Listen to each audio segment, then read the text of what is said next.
We've been back and forth so many times on this N series topic. I don't know about you, but I'm ready to get this one over with and just move on to bigger and better things.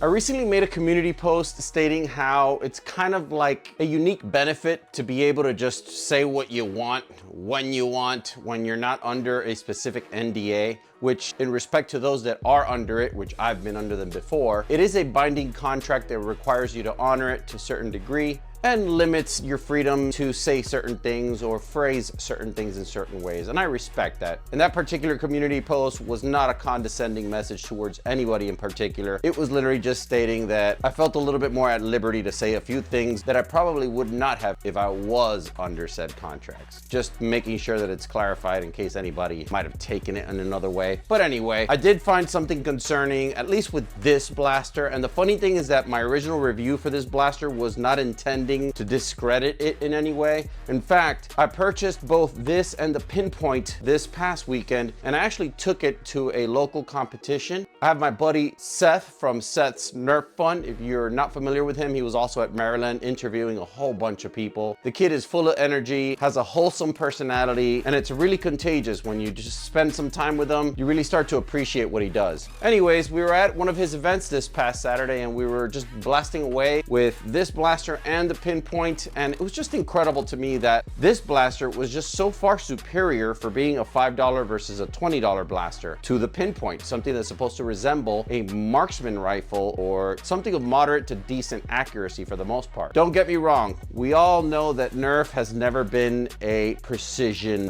blaster platform. We know that their intent first and foremost is always the younger demographic and kids. Even though it's nice to dream about being a sniper and hitting things you're aiming at, most of the time kids just want to have fun and play with blasters, and we know that. However, what really gets me is the fact that they really went out of their way to talk about the technology of this new dart and how the R&D on it had taken almost 2 years and wind tunnel testing and all this scientifically great sounding schmeal. However, when you put your hands on the blasters and you actually play with them, regardless of their age range and what they were intended for, you see the stark contrast in performance between what is otherwise a $5 discount gateway entry blaster into the N series platform and one of their higher tier blasters such as the Pinpoint. So the original video was going to be talking about how it's possible to get something like this. Even though it's very simplistic, it does have a 2-shot AR that I recently found to be flawed, and we'll talk about that a little later in the video, can be actually so far superior to something like the Pinpoint. And I can only imagine any of the barrel-less blasters further in the line, such as the Infinite, suffer from that same problem. Makes you wonder, is it the design around the dart? Is it the dart itself? It just leads to a lot of questions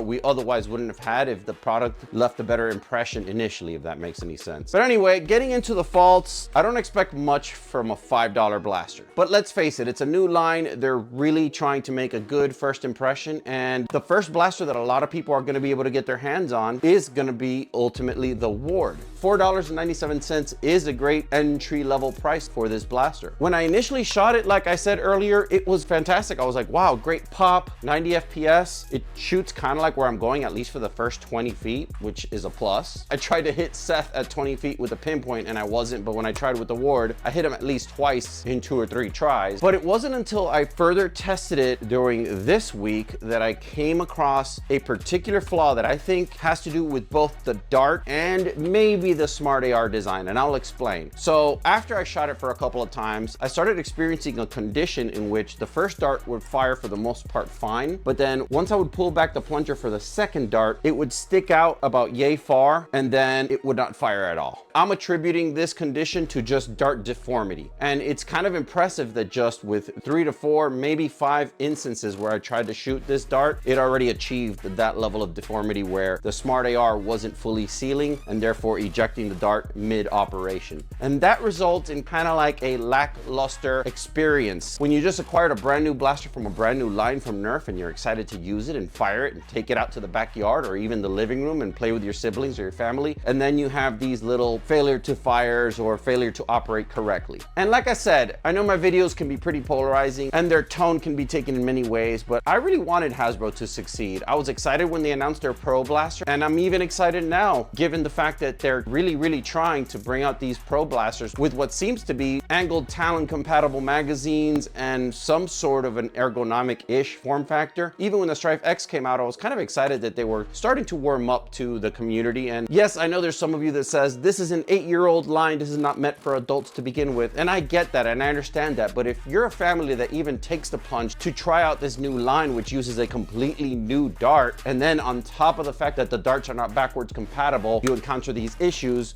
you really feel kind of let down. And I think Hasbro could have foreseen that a little bit better, given that they were just rebooting their entire dart line with this new DRM dart anyway. And I guess that's the point I was trying to make to begin with. One major important issue to touch on, and it has a direct impact on this blaster's performance or of said darts in this blaster, is the cost. A 20 pack of these darts costs $5, which means that each of these darts costs 25 cents. When you compare that to 150 Pro Max darts at $10, you could do the math yourself and see that there's a huge difference in cost investment into darts. Surely the price may go down over time, but that initially tells us a lot about what Hasbro's trying to get for this new equipment. On top of that, by the way, not related to the video, these are actually on clearance because they're introducing their new Nitro dart. So if you go to any of your Targets, you might find them for $4.99, 50% off, which is how I found this one. So just putting that out there in case any of you guys are running low on half darts and you need to re-up. 150 darts for $5, yeah, speaks for itself. I personally decided not to further review any of the blasters remaining in the N series line, and not because I just don't like them. I just think it's easier to send a message by voting with your dollar, and this goes out to any consumer out there thinking about investing in these new products. It's better to send the company a message with your consumer power versus just making angry videos on the internet, and that's not even what I was trying to do. I'm literally just trying to make you guys aware. Issues are gonna exist on any platform. It just sucks when you have to change your entire ammo to a new system and then